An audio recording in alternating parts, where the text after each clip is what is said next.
할렐루야. 오늘 맥주 감사 주일을 맞이해서 주 앞에 나와 함께 예배하는 여러분 주님의 이름으로 축복합니다.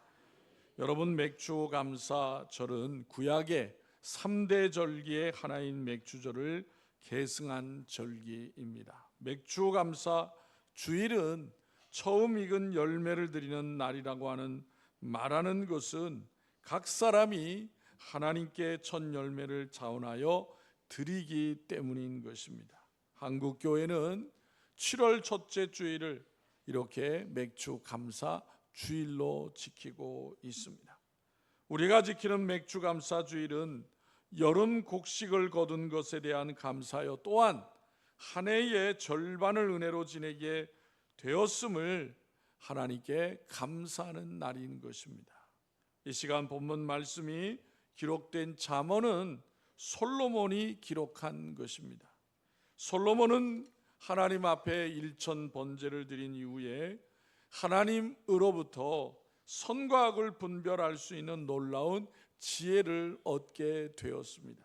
솔로몬이 이 지혜를 바탕으로 백성들을 잘 다스렸을 뿐만 아니라 잠언 3,000가지를 말하였고 그의 노래는 1,005편이나 된다고 열왕기상 4장 32절에서 말씀하고 있습니다.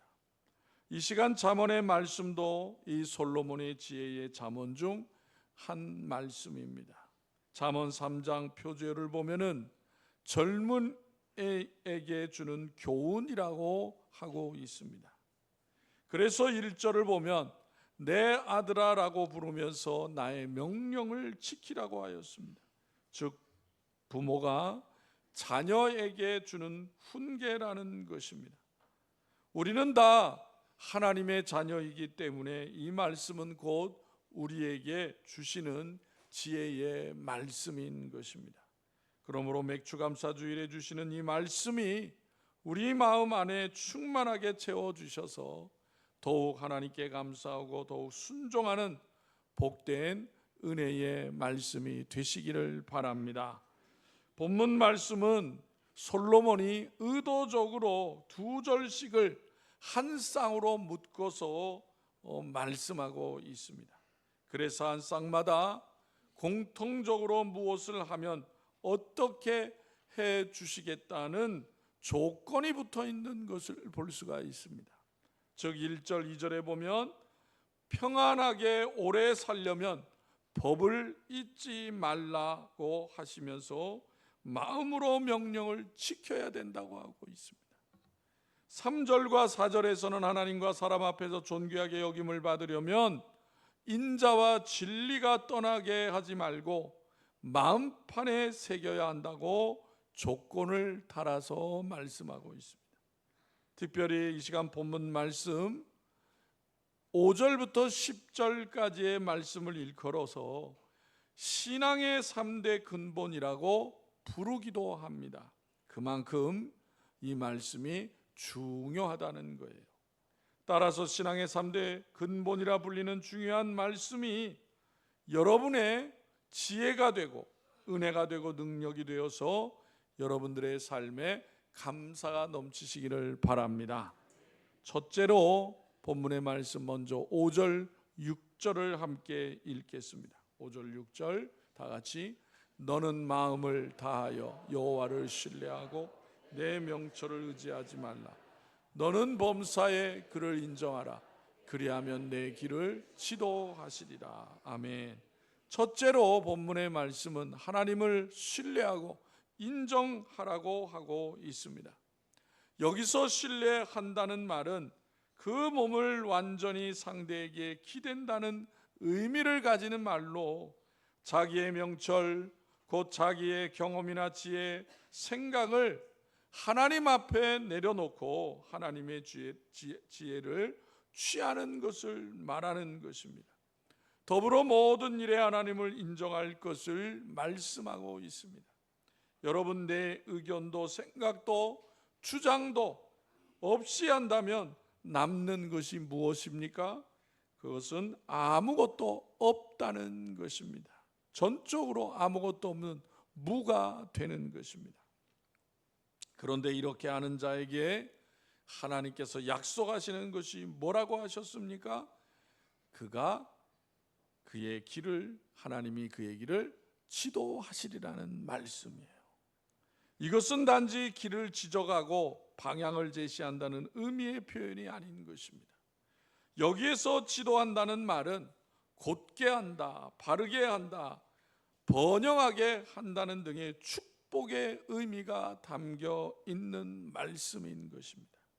따라서 하나님께서 그분을 의뢰하는 자의 인생길을 바르고 온전하게 하시고 그의 길에 장애물을 제하신다는 의미와 그의 가는 길에 축복과 은혜를 베푸신다는 의미를 나타내는 말씀인 것입니다. 이 같은 교훈은 솔로몬에게 그의 아버지 다윗의 인생을 통해서 보여주신 것이기도 한 것입니다. 여러분, 우리가 아는 바와 같이 솔로몬의 아버지 다윗의 일생은 한마디로 하면 범사의 마음을 다하여 하나님을 의뢰하는 삶, 하나님을 인정하고 하나님의 인도하심을 따라가는 삶이었다라고 할 수가 있습니다. 다윗은 자기를 주장하기를 거부하였고 오로지 하나님께 의탁하여 모든 일을 행하였던 것입니다. 즉 다윗은 무엇을 행하기 이전에 반드시 하나님께 묻고 하나님의 뜻과 인도하심을 구하는 삶을 살았던 것입니다. 그 결과 하나님은 다윗의 기도를 들으시고 그의 온전한 반석이 되어 주셨던 것입니다. 하나님께서는 다윗의 길이 의롭고 정직하며 경건한 자의 길이 되게 하셨고 그의 앞을 가로막는 대적들을 모두 그의 앞에서 파멸하게 하셨던 것입니다. 궁극적으로 하나님은 다윗에게 번영과 형통까지 주시고 이스라엘 역사상 가장 강대한 나라를 건설하게 하셨던 것입니다. 바로 이 같은 사실을 솔로몬은 보고 성장했다라는 거예요. 성도 여러분, 이처럼 하나님께 의탁하는 자, 자기를 내세우고 자기의 생각과 자기 지혜를 앞세우지 아니하고 하나님을 앞세우는 자에게 하나님은 놀라운 축복을 부어주신다는 사실이에요. 그러므로 우리는 항상 하나님을 신뢰하고 인정하는 삶을 사는 성도들이 되어야 하는 것입니다. 둘째로 하나님을 경외하고 악에서 떠나라고 말씀하고 있어요. 우리 다 같이 7절과 8절을 읽겠습니다. 7절과 8절 시작. 스스로 지혜롭게 여기지 말지어다. 여호와를 경외하며 악을 떠날지어다. 이것이 내 몸의 양약이 되어 내 골수를 윤택하게 하리라. 아멘. 본문에서 우리에게 세 가지 요구를 제시하고 있습니다. 첫째는 뭐라 그랬어요? 스스로 지혜롭게 여기지 말라는 것입니다. 둘째로는 여호와를 경외하라는 거예요. 그리고 세 번째로는 악에서 떠나라는 것입니다. 먼저 솔로몬은 왜 모든 사람에게 스스로 지혜롭게 여겨서는 안 된다고 하였을까요? 그 이유는 간단합니다. 사람은 그 어떤 사람도 완벽하지 못하기 때문인 것입니다. 많은 것을 안다 할지라도 다시 끝없이 배워가고 알아가야 하는 것이 바로 인간입니다. 그 어떤 인간도 배우지 않고 듣지도 않아도 되는 인간은 세상에 없는 것입니다. 그런데 이처럼 배워야 할 것이 많고 들어야 할 것이 많으며 영향받아야 할 것이 많은데 스스로 지혜가 있다고 여긴다면 그는 어떤 사람이겠느냐라는 거예요. 아마도 그는 자신에게 전달되는 지식의 통로를 차단하고 자신의 어리석음도 모르는 채 멸망을 자초하는 인생이라고밖에 할 수가 없는 것입니다. 그래서 이사야 5장 21절에 이렇게 말씀하고 있어요. 스스로 지혜롭다 하며 스스로 명철하다 하는 자들은 화 있을진저라고 하는 것입니다. 화가 있겠다는 거예요. 그러므로 어떤 위치에 오르더라도 스스로를 지혜롭게 여기는 잘못에 빠지지 말고 자신을 겸손하게 낮추어야 하는 것입니다. 그리고 스스로 지혜를 주장하지 않고 겸손히 지속적으로 지혜를 배우는 것은 바른 신앙의 방향을 정립해 나가는 거예요. 곧 세상의 허탄한 우상이나 자기 스스로를 높이는 자세를 버리고 하나님을 경외하게 하는 것입니다. 여기서 솔로몬이 지적하고자 하는 것은 바른 지혜를 추구하는 삶은 단지 신앙적인 면만이 아니라 그의 삶의 전반에서도 온전함을 추구해야 함을 가르치고 있는 것입니다. 여러분, 성숙한 지혜로운 성도는 어떤 성도입니까? 하나님을 신실하게 섬길 뿐만 아니라 세상 속에서도 흠이 없는 성실하고 진실한 삶을 살아가는 성도인 것입니다. 이것을 우리는 성경에서 그 신뢰를 찾아볼 수가 있는 거예요. 일생 하나님을 경외하였던 욥으로부터 시작해서 우리가 잘 아는 모세와 사무엘과 다니엘, 그리고 신약시대에 와서 사도 바울에 이르기까지 참 지혜를 가지고 경건하게 살았던 신앙의 사람들을 우리는 찾아볼 수가 있는 것입니다. 그들의 하나님을 향한 자세는 예배에서뿐만이 아니라 세상 속에서 흠없고 순결한 거룩한 삶을 살았다는 사실이에요. 솔로몬도 바로 이것을 잘 알고 진실로 참된 지혜자가 되기를 바란다면은 하나님을 경외할 뿐만 아니라 악에서 떠나는 삶, 경외하고 의로우며 선한 삶을 추구해야 한다고 우리에게 권면하고 있는 것입니다. 세 번째로 뭐라고 말씀하셨습니까? 하나님께 예물을 드림으로 하나님을 공경하라고 말씀하고 있는 거예요. 우리 다 같이 9절 10절을 읽겠습니다. 9절 10절 다 같이 시작. 내 재물과 내 소산의 처음 익은 열매로 여호와를 공경하라.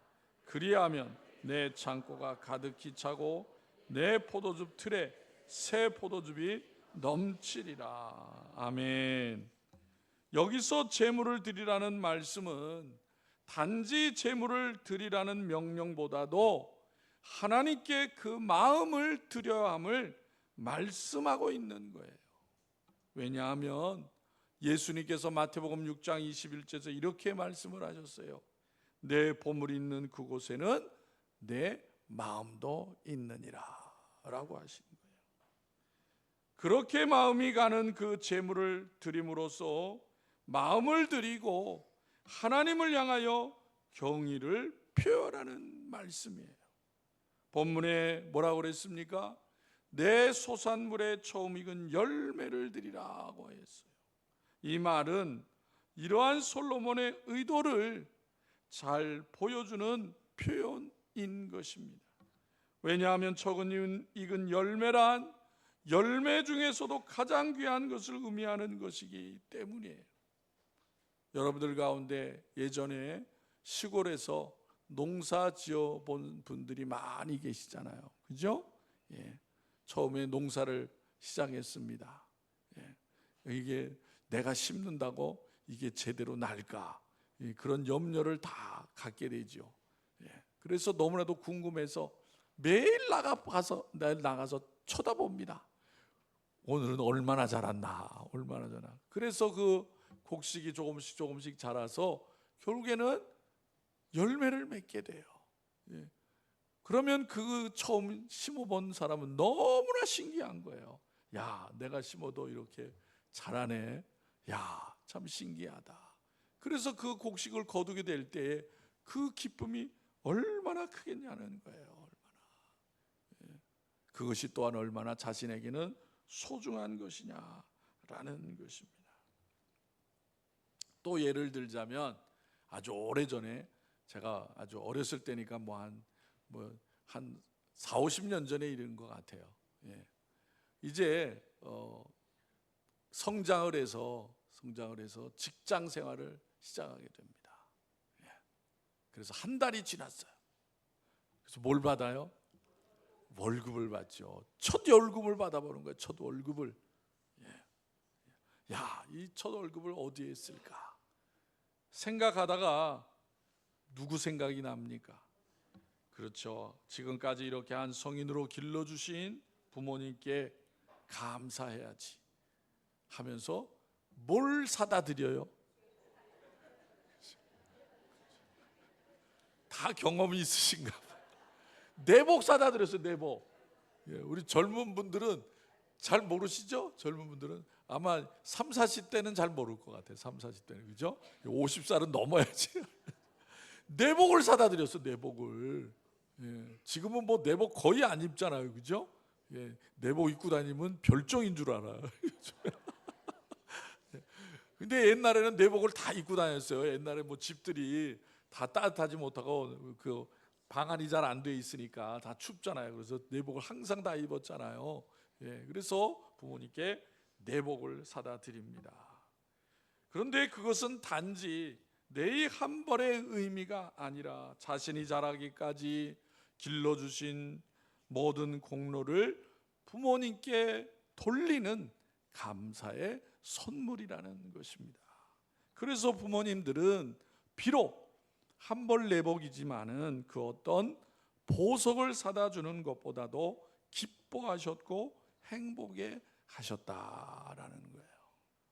그와 같이 우리의 마음과 소산물에 조금 익은 열매를 다른 대상이 아니라 하나님께 드림으로써 참되고 온전한 감사, 우리가 누리는 모든 것이 다 하나님께로부터 비롯되었음을 고백하는 예물이다라는 거예요.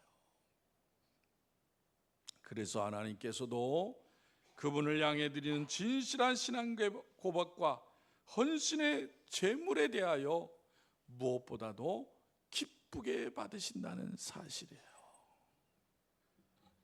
그런데 여러분, 그분의 백성이요 자녀이며 그분으로부터 구원의 은혜를 받은 성도가 그러한 하나님의 마음을 몰라서 되겠느냐라는 거예요. 하나님께서 우리를 향하여 원하시는 것이 무엇인지, 어떤 마음으로 하나님께 드려야 되는지를 몰라서 되겠느냐라는 거예요. 본문 10절을 보면 9절에서 언급한 대로 하나님께 최고의 사랑을 표현한 자에 대한 하나님의 응답이 무엇이냐라는 것을 말씀하시고 있어요. 특히 포도즙 틀에 새 포도주가 넘치리라는 표현은 포도 수확 때 있었던 통에 넣고 밟는 기쁨의 축제 상황을 표현하고 있습니다.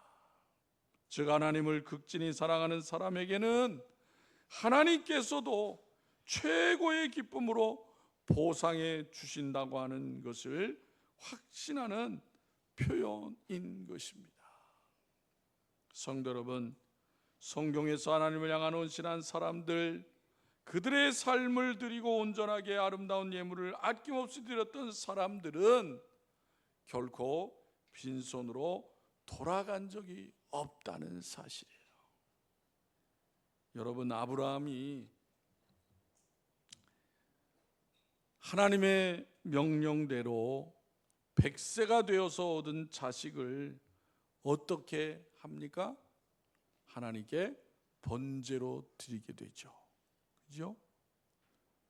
아브라함이 불가능하다라고 생각했던 후손이 이삭을 주심으로 말미암아 하나님의 말씀이 그냥 하신 말씀이 아니다라는 것을 체험하였습니다. 그 자식이 얼마나 귀한 자식이에요. 그죠? 하나밖에 없는 자식이고 불가능한 자식을 얻었는데, 그런데 어느 날 하나님이 그 자식을 제물로 드리라는 거예요. 제물로. 여러분, 보통 사람 같으면 이해가 안 되는 거예요. 제물로 드리라는 거는 자식을 죽이라는 거잖아요. 그죠? 하나님이 자손을 많게 하시라고 하시면서 주셨는데 제물로 드리면 그 자식이 어떻게 되겠어요? 그런데 여러분, 그 같은 말을 들은 아브라함이 하나님 앞에 반항하거나 반문하지 않았다는 사실이에요. 그 자식을 하나님의 말씀대로 드리게 됩니다. 그런데 하나님이 어떻게 하세요? 죽이지 못하게 하시는 거예요. 왜요? 하나님이 정말 번제로 원하셔서 그런 것이 아니라 아브라함이 자식을 더 중하게 여기는지 하나님을 더 중하게 여기는지 시험하셨다는 거예요. 그런데 아브라함은 하나님이 주신 자식이기 때문에 하나님이 달라고 하시면 내가 마땅히 드려야 한다고 생각하였던 것입니다. 창세기 22장 16절 17절에 보면은 그러한 아브라함에 대하여 하나님이 뭐라고 하셨느냐라는 거예요. 이르시되 여호와께서 이르시기를 내가 나를 가리켜 맹세하노니 내가 이같이 행하여 내 아들 내 독자도 아끼지 아니하였은즉 내가 내게 큰 복을 주고 내 씨가 크게 번성하여 하늘의 별과 같고 바닷가의 모래와 같게 하리니 내 씨가 그 대적의 성문을 차지하리라 라는 놀라운 축복을 약속하셨다는 사실이에요.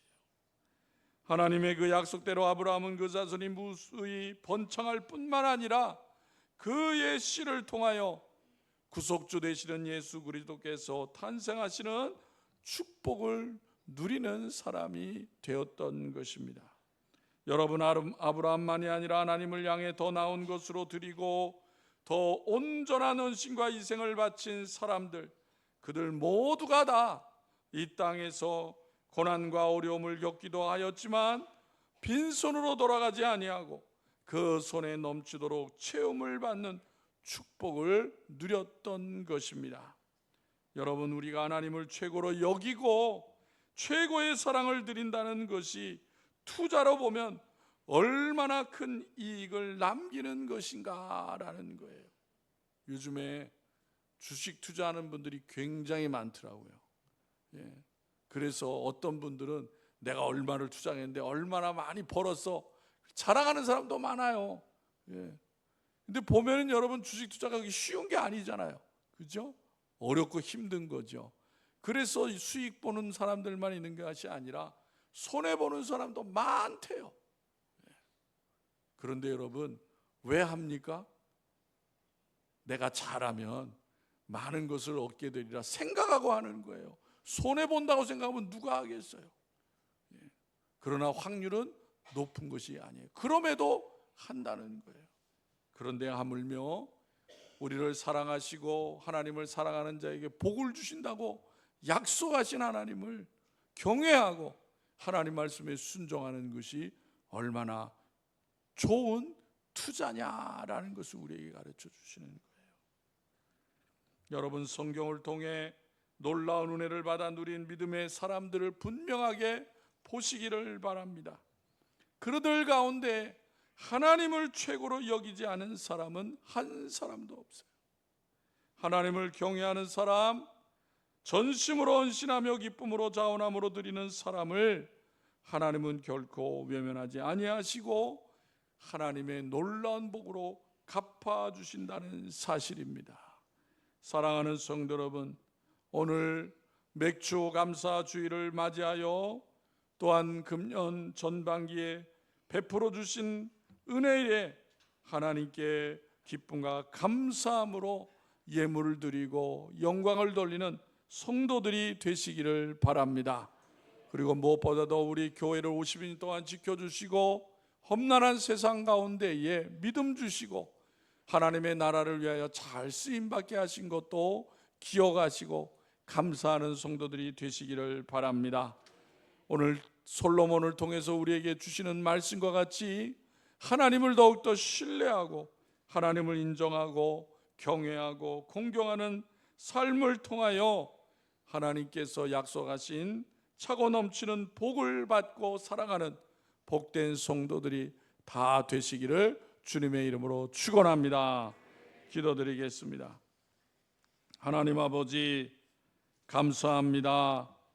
오늘 맥주감사 주일을 맞이하게 해주시고 또한 우리 신월중앙교회가 52년 동안에 하나님의 은혜 가운데에 주님의 피값스러운 사신 교회로서 이 땅에 주신 귀한 많은 영혼들을 구원하는 사명을 지금까지 잘 감당케 하시니 감사합니다.